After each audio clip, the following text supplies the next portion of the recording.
Varicose వ్యాధితో బాధపడుతున్నారంట. తక్కువ ఖర్చుతో ట్రీట్మెంట్ కావాలి అనుకుంటే ఎవిస్ హాస్పిటల్ని సంప్రదించండి. నమస్తే రమగారు. నమస్తే జయ. రమగారు, ఏదైనా మర్చిపోతూ ఉంటారా మీరు? అంటే నాకేదో చెప్పాలనుకుంటావు, అయ్యో జయ మర్చిపోయాను, మళ్ళీ చెప్తాను. నువ్వు మధ్యలో మాట్లాడని చెడగొట్టావు అని చెప్తుంటా కదా. అంతే అంతే, అట్లానా? ఉండు, నేను నీకు ఒకటి చెప్పాలనుకున్నా, నువ్వు నన్ను డిస్టర్బ్ చేసావు, నేను ఇది మర్చిపోయాను. మనం ఏదో చెప్పాలనుకో, అదేంటబ్బా ఊరు పేరు అనుకున్నావనుకో, వీళ్ళు అవతల వాళ్ళు 2-3 ఊరు పేర్లు అందించారనుకో, ఇవి వస్తాయి కానీ అది రాదు. అది గుర్తుకు రాదు. అలాంటిది వస్తుంది. ఫ్రిడ్జ్ దగ్గర నుంచుంటాం, దాని దగ్గర నుంచి చూస్తుంటాం, ఏం తేవాలి మనం ఫ్రిడ్జ్ ఎందుకు వచ్చామనా? అందుకని ఏం చేస్తాం, మళ్ళీ వచ్చిన చోటకే వెళ్ళామనుకో, ఆ కరివేపాకు, కొత్తిమీర, ధనియాలు, జీలకర్ర ఏదో గుర్తొస్తుంది. నువ్వు కూడా మర్చిపోతావు కదా. నేను ఫోన్తో మర్చిపోతారు అమ్మగారు. ఫోన్ తీస్తా, మాట్లాడదామండి, మీకే చేద్దాం అనుకుంటా. మీరైతే అసలు మర్చిపోను అనుకోండి, అది రిజిస్టర్డ్ నెంబరు. జనరల్గా ఎవరితో మాట్లాడదాం అనుకుంటా, చాలాసేపు గుర్తు తెచ్చుకొని ఇంకా మీరు అన్నట్లు వెనక్కి వెళ్తే అప్పుడు ఓకే. నేను ఏదో వెతకటం మొదలుపెట్టి ఏం వెతుకుతున్నానో మర్చిపోతాను ఒక్కొక్కసారి. వేరే ఏవో కనపడతాయి, వాటి మీదకి వెళ్తాము, ఇది పోతుంది. ఇంతకీ అసలు దేనికోసం మొదలు పెట్టాము అలా అనిపిస్తుంది. సహజంగా జరుగుతాయి జయ, పిల్లల్లో మరీ కనపడతాయి. మనం ఏదైనా మాట చెప్తే వాళ్ళు ఇంకో మాట మొదలు పెడతారు, ఇది పోయి అది వస్తూ ఉంటుంది. అవును, చందమామలో ఒక బుజ్జి సరదా కథ ఉంది, చెప్తాను. బాగుంటుంది సరదాగా. ఇది మా చిన్నప్పుడు హైసర్ బజ్జా కథ అని చెప్పుకుంటూ ఉండేవాళ్ళం. అసలు మాట మర్చిపోయి హైసర్ బజ్జా వచ్చిందనమాట వాడికి. ఈ కథ కూడా బాగుంటుంది. ఒక ఊళ్ళోట ఒక అమ్మమ్మ మనవడు ఉన్నారు. నాన్న అమ్మ వాళ్ళు ఎక్కడ ఉంటారు, పిల్లాడు అమ్మమ్మ దగ్గర ఉంటాడు, తిరుగుతుంటాడు ఊళ్ళో హాయిగా వాడు. అయితే ఆవిడేమందిట, వాడితో చెప్పింది, ఒరే అమావాస్య ఎప్పుడో శాస్త్రులు గారింటికి వెళ్ళి కనుక్కురారా అని చెప్పింది. సరే వీడు సరే అని అన్నాడు. బయలుదేరుతుంటే ఆవిడ ఏమంది, ఒరే నువ్వు మర్చిపోతావేమో ఆయన చెప్పింది, ఆయన చెప్పిన మాటే అనుకుంటూ రా, మననం చేసుకుంటూ రా నువ్వు అని చెప్పింది. వాళ్ళ ఇంటికి వెళ్ళేటప్పుడు వీడికి ఏ డిస్టర్బెన్స్లు కలగల. ఎవరితో బండి వెళ్తుంటే ఆ శాస్త్రులు గారింటి వైపుకి ఆ బండి ఎక్కిచ్చింది అమ్మమ్మ. బండి మీద కూర్చున్నాడు, ఏమీ అడ్డంకి లేదు, బండి సరాసరి పోయింది. శాస్త్రులు గారు వాకిట్లో దిగాడు. అమావాస్య ఎప్పుడండి అని అడిగాడు. అడిగితే ఆయన ఏం చెప్పాడు, ఇప్పుడే ఎక్కడుంది, ఇంకా 15 రోజులు ఉంది, నేనేగా పౌర్ణమి, ఇంకా 15 రోజులు ఉందిలే అన్నాడు. 15 రోజులకి వస్తుంది, 15 రోజులు పడుతుంది. ఇలాంటి డైలాగులు అయినాయి. కాసేపు మాట్లాడాక వాడు వాళ్ళ ఇంట్లో ఏదో అప్పచ్చి పెడితే ఆ శాస్త్రులు గారు అప్పచ్చి తినుకుంటూ వచ్చాడు. నడిచి వస్తున్నాడు. వెళ్ళేటప్పుడు బండి ఉంది, వచ్చేటప్పుడు బండి గిండి ఏం లేదు, నడిచిపోవాలి. ఆ చెరువు గట్టు మీద ఒక ఆయన గాలం వేసుకుని కూర్చున్నాడు. గాలాలు దేనికి వేస్తారు, చేపలు పడతారు కదా. ముళ్ళలో నేను చిన్నప్పుడు చూసేదాన్ని, అట్లా గాలం వేసుకుని గోపికి అట్లాగే కూర్చుని ఉండేవాళ్ళు. ఇప్పుడు ఎవరిని అట్లా గాలాలు వాళ్ళని చూడాలి, ఇంగ్లీష్ సినిమాల్లో చూస్తుంటాం, మన దగ్గర అసలు ఎక్కడా కనపడరు. మా వైపు వంతెనల మీద చేపల కోసం గాలాలు వేసుకుని కూర్చున్న పిల్లల్ని ఎంతమంది చూసేవాళ్ళమో చిన్నప్పుడు. గాలం వేసుకుని కూర్చుని ఇంత ఎప్పటికి పడుతుంది, పొద్దు నుంచి కూర్చున్నాను అనుకుంటున్నాడు. మనవాడు 15 రోజులకు పడుతుంది ఇంకా అన్నాడు. అనేసరికి ఒళ్ళు మండిపోయింది ఆయనకి. ఎవడరా వీడు అని చెప్పి ఒకసారి విసుగొస్తుంది కదా అవతల వాళ్ళకి. వాడు ఒక డైలాగ్ అనుకున్నాడు, అంతే. వాడు అనుకున్న డైలాగ్కి ఇప్పుడు ఏమనిపిస్తుంది, వీడి వల్ల నిజంగానే అంత లేట్ అయిపోతుంది కదా. అవును అవును, ఒళ్ళు మండిపోయింది. వెనక్కి తిరిగి చూశాడు. ఈ నడిచొస్తున్న కుర్రాడు కనపడ్డాడు. కనపడేసరికల్లా ఏమన్నాడు ఆయన, నీ దారి నువ్వు పోవయ్యా అన్నాడు. అనేసరికి ఈ 15 రోజులకు వస్తుంది పోయింది, నీ దారి నువ్వు పోవయ్యా, నీ దారిని నువ్వు పోవయ్యా అనుకుంటూ నడుస్తున్నాడు. ఇంతే కదా. ఆ వెళ్తూ ఉంటే ఏమైంది, అక్కడ ఎవరి వాకిట్లోనో ఒక ఆయన్ని పడుకోబెట్టారు. ఆయన వెళ్ళిపోవడానికి సిద్ధంగా ఉన్నాడు. ఓకే. ఉంటే వీళ్ళందరూ ఏదో మాట్లాడుకుంటున్నారు. నీ దారిని నువ్వు పోవయ్యా క్రమంగా ఎలా మారుతుంది, వాడి దారిని వాడే పోతాడు, అందులోకి షిఫ్ట్ అయ్యాడు. ఓకే. నీ దారిని నువ్వు పోవటం అనేది వాడి దారిని వాడు పోవటానికి భాష మారింది అంతే. ఏమనాలి దాన్ని టెన్స్ మారిందనమాట.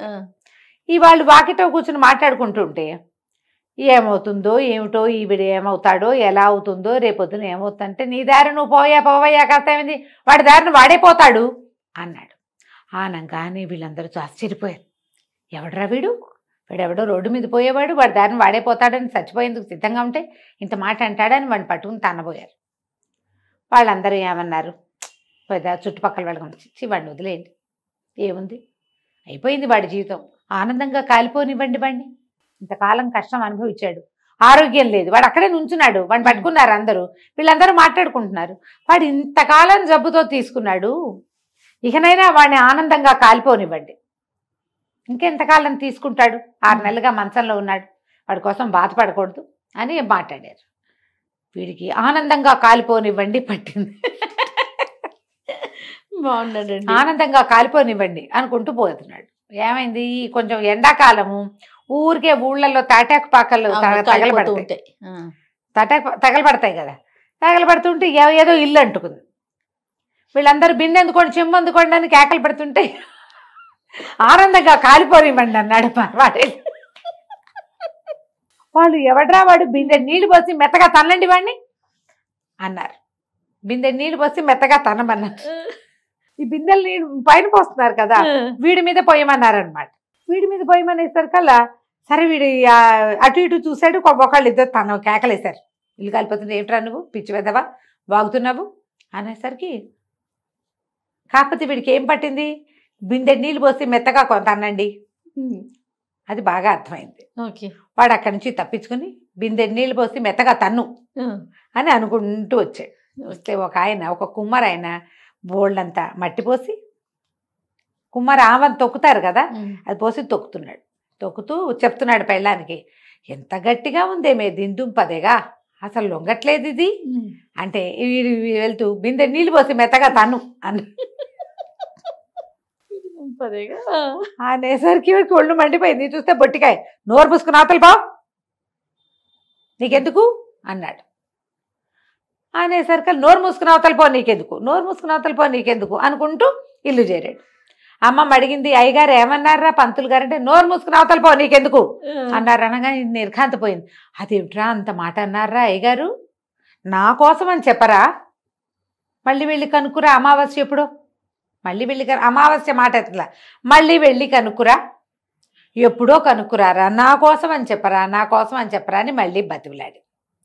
ఇప్పుడు దారి సులువుగా ఉంది. వీడు మళ్ళీ తూనీగలాగా పరిగెత్తాడు. ఈసారి శాస్త్రులు గారి ఇంట్లోకి వెళ్ళి నుంచున్నాడు. నుంచుంటే ఆయన ఏమన్నాడు, ఏమిట్రా అని అడిగాడు. మా అమ్మమ్మ కోసం అండి, అదేదో ఎప్పుడో అడిగి రమ్మన్నారు అన్నాడు. ఈయనేమనుకున్నాడు, ఓహో అమ్మమ్మదే ఏదో ఉంది తిది అడగమంటున్నారు అనుకుని, ఆవిడ ఎప్పుడు పోయిందిరా అన్నాడు. ఆవిడ అమావాస్య ఎప్పుడు పోయిందా అని అడిగాడు. అప్పుడు వీడికి గుర్తొచ్చింది, ఓహో అమావాస్య, అవునండి అమావాస్య దాని గురించేనన్నాడు. అనేసరికల్లా ఈయనేమన్నాడు, సరేలే ఆ రోజుకి మీ ఇంటికి రావాలి అంతే కదా, పోయిందా ఆవిడే అమావాస్యకి, ఏమేవో విన్నావా, ఆవిడ ఫలానా ఆవిడ పోయిందిట, అమావాస్య నాట సంవత్సరికమో ఏమిటో రమ్మంటున్నారు అని ఇంట్లో అంతా మాట్లాడేసుకుంటున్నాడు చెప్పాడు. కుర్రాడు వెనక్కి తిరిగి వచ్చేసాడు. ఇంటికి వచ్చి చెప్పాడు, ఆయనే వస్తానన్నాడు అని. ఆయన ఎందుకు వస్తాడురా, అమావాస్య ఎప్పుడో చెప్పమంటే అయ్యగారు రావటం ఎందుకు. ఇక వీడితోటి కాదని ఈవిడే పోయి అయ్యగారింటికి వెళ్ళింది. ఓహో నువ్వు బతికే ఉన్నావా, నువ్వు పోయావన్నాడే మీ మనవడు అన్నాడు. పోలేదండి, ఏదో అడగమని పంపించాను అంటే, ముందు అడిగాడు ఏదో, తర్వాత ఏమో మా అమ్మమ్మ తిదెప్పుడు వాడు తిదేని అడగలా, మా అమ్మమ్మది అదేదో వాడు చెప్పంగానే ఆయన తిది అనుకున్నాడు. చూడు ఎక్కడి నుంచి ఎక్కడికి తీసుకొచ్చాడు. అదే ఇలాగే మర్చిపోతాం. డైవర్షన్ ఒక టాపిక్ లోంచి ఇంకో టాపిక్ లోకి వెళ్ళేటప్పుడు దీన్ని వదిలేసి దాన్ని పట్టుకుంటాం. అవును, ఇది ఎందుకు వస్తుంది, జనరల్ గా ఫోకస్ లేకపోతే కదా. అవునండి, పిల్లలు ఏడుస్తూ ఉంటారు ఏదో ఒకదానికి, ఏది కనపడితే దానికోసం ఏడుస్తారు.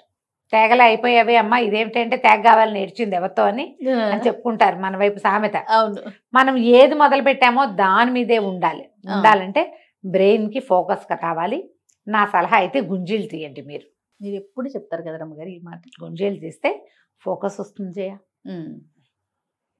ఎందుకనో ఈ మధ్య పెద్దవాళ్ళు చాలా మంది ఓంకారం చేయకూడదని, ఓంకారం అనకూడదని, ఓంకారం ఆడవాళ్ళు అసలు చేయకూడదని, మనాలని ఓం అనకూడదని చెప్పి చెప్పి చంపేస్తున్నారు. కానీ చాలా మంది, నేను ఒకటి చెప్తా జయ, అంటే ఇది మరి అందరికీ విరుద్ధంగా చెప్తున్నారు, మీరు పెద్దవాళ్ళు ఇలాంటివి చెప్పచ్చా అని మీరందరూ నన్ను ఆడిపోసుకుంటే నేనేం చేయలేనమ్మా. 21 టైమ్స్ రోజు ఓంకారం చేసిన రోజుల్లో నేను చాలా బ్రైట్గా ఉన్నానని నేను నమ్ముతాను జయ. రోజు ఓంకారం చేసేది. బ్రైట్గా అంటే ఎట్లా రమ్మగారు, ఏ విధంగా? ఎక్కువ నేను యాక్టివ్గా ఉన్నా, నాకు తక్కువ నిద్ర సరిపోయేది, నిద్రగా లేను అప్పుడు. చాలా రోజులు చేశాను జయ నేను. ఓకే. క్రమంగా మనకు ఆధ్యాత్మిక గురులు యోగా వాళ్ళు చాలామంది ఎక్కువ అన్నిసార్లు ఓంకారం చేయకూడదని, ఓంకారం చేస్తే పొట్టలో ఏమిటో కదిలిపోయి ఏమిటో అయ్యి ఏమిటో చాలా వింటున్నాం. ఇది చేయట్లేదు, కానీ ఓంకారం చేస్తే నాకు ఎంత బాగుంటుందో అనిపిస్తుంది. ఓకే. చాలా బ్రైట్గా ఉన్నానని, నేను తెలివిగా ఉన్నానని, ఇంకా ఇప్పుడు తెలివిగా లేరటే కాదు, ఇంకా ఎక్కువ తెలివిడితోటి ఉన్నానని నేను నమ్ముతాను. నాకు ఆధ్యాత్మిక ప్రగతి అంటూ నేను ఏదైనా కొంచెం స్పిరిచువల్ పాత్వే వైపుకి తిరిగానంటే ఓంకారమే కారణం. ఈ ఒట్టిగా ఆనాపానసతి ఇది చేస్తాం కదా, మన ప్రాణాయామం చేస్తాం, అనులోమ విలోమ, ఆనాపానసతి కాదు, అనులోమ విలోమ చేస్తే నేను ఒక 80, 20, 100 టైమ్స్ దాకా చేసేదాన్ని చేయ. 80, 90 నుంచి 100 దాకా వదిలిపెట్టకుండా చేసి ఒక 21 టైమ్స్ ఓంకారం చేస్తే ఎంత యాక్టివ్గా పవర్ ప్యాక్డ్గా ఉండేదాన్ని. నేను ఎన్ని పనులు చేసేసేదాన్ని అప్పుడు.